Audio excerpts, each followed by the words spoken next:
The difference is that art provides you both the models and the means to question them. It demands that you read alertly with your mind and not just your glands.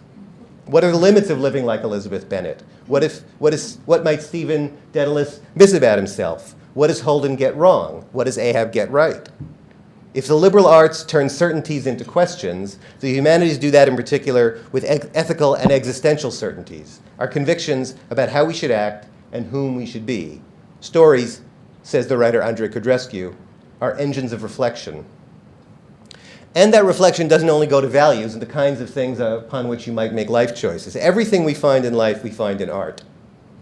Ambition in Macbeth and in The Sopranos, ennui in Chekhov and Fellini, marginality in Ralph Ellison and Arundhati Roy, and on and endlessly on. I've learned from Dante that love and hate are complements, not opposites, which is a good thing to know when you're part of a family, for example.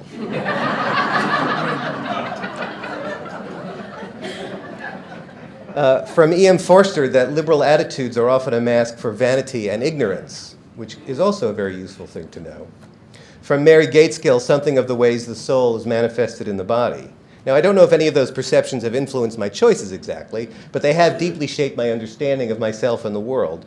Edmondson speaks of the incessant labor of combining your own experience, taken in and metabolized by intense feeling and thought, with what you have acquired in books. Art and life, back and forth, each illuminating the other, both together creating a self. I should say that there was a previous chapter where I said the purpose of going to college is to create a self, the central purpose. Now, I said before that when you paint an object, you have to see it in the full particularity of its existence. To borrow a phrase from Matthew Arnold, the Victorian man of letters, you have to see it at, quote, as in itself it really is. In itself and for itself. Not in reference to you, as an instrument of or obstacle to your desire. But it isn't just things. We also tend to treat each other as extensions of ourselves. Art forces you to do the opposite. By allowing you to experience in the most intimate and immediate way what it feels like to be someone else, Achilles or Anna Karenina or Emily Dickinson, art instills the fundamental moral lesson, which is that you are not the center of the universe. That others weren't created for your benefit, that they are just as real as you, with equal claims to dignity and understanding.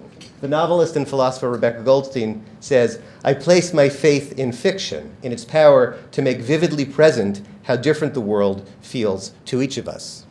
Art teaches empathy and cultivates the emotional intelligence.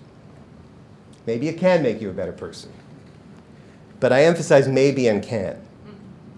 A student asked me, one of these events, he said, do you really lead a better life for having had a liberal arts education?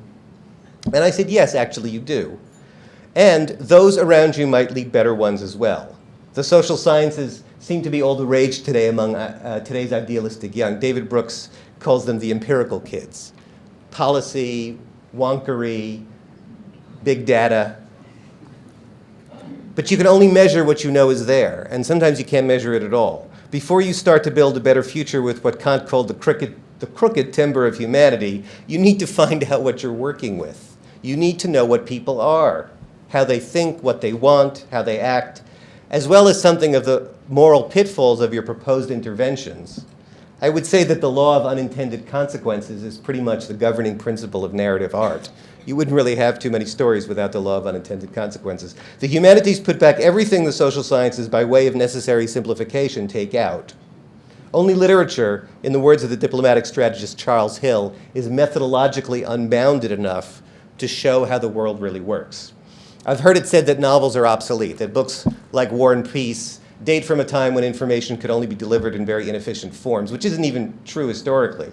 But I think it's a prevalent idea. But War and Peace doesn't tell you the same kinds of things that you can learn from a blog post or a Wikipedia entry, not even 1,400 pages of them. It needs to be big and complex because it's telling you something that's big and complex. It doesn't give us information. It gives us life.